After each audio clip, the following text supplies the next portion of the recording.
Alonzo Harrison has become the man behind the brand HDB Construction, a company started by his father right here in Topeka with one man and one truck. For the last 35 years, I have been working for HDB Construction, our family business, which is a 63-year-old company that was started in 1958 by my father, Walter J. Harrison. HDB Construction is unique in many ways. For starters, it's a black-owned construction company. Kansas has always been a free state. It joined the Union in 1861, abolishing the idea of allowing people to own slaves. While there were no formal Jim Crow laws in Kansas, segregation became common. Work for Harrison didn't come easy. In fact, the company was started 4 years after the historical decision of the U.S. Supreme Court ruling racial segregation in public schools as unconstitutional, better known as Brown v. Board. We have encountered all sorts of challenges, shortfalls, differential treatment. He never made that an excuse. He never utilized that as a reason not to succeed or not to try to make effort. Walter's efforts to never let differences get in the way of his work paid off. The company has been behind many projects in its 60-plus years,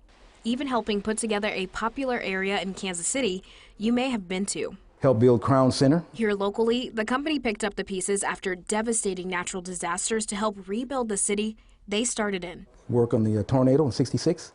Clean up, and then he led the way on that. Alonzo was a kid when HDB was started. Instead of going straight into the family business when he was old enough, his dad encouraged him to keep going to school. He attended Washburn University, KU, Harvard, and more. Then once he was done with school and worked at another local company, he came back home, taking over for his father and getting to work on bigger projects. There is a thing called the Moonshine Beach. 1 million cubic yards of material were built and moved by HDB Construction, and that was on my watch. You go down to Garnett, Kansas, one of the leading ethanol plants, HDB did that. While they have seen many great contracts, Alonzo says they don't see many in Topeka. Currently, we got a nice project out in Tecumseh, which is Topeka, but the truth of the matter is that Topeka has not been necessarily friendly work-wise, contract-wise for us. It just hasn't. They want to be an option to help build Topeka, but to keep business going, they have to branch out. We go where the opportunities are, and that's why as a small company, it's tough. As a black company, it's tougher, because whenever you add the elements of color, you exacerbate the issue. You make it more difficult. And I say that to say that we have made it known that it's not our color that makes us good. It's our capability. As more opportunities came to the company, more jobs soon became available to people in the community. Helping oneself to go on and do better and help those who look like you, and that was his key.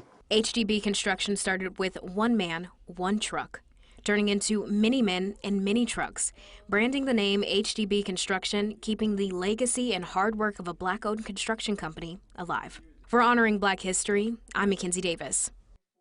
Definitely a long resume and something to be proud of. Now, a fun fact Alonzo shared with us, as he was growing up here in Topeka, he had quite the well-known babysitter.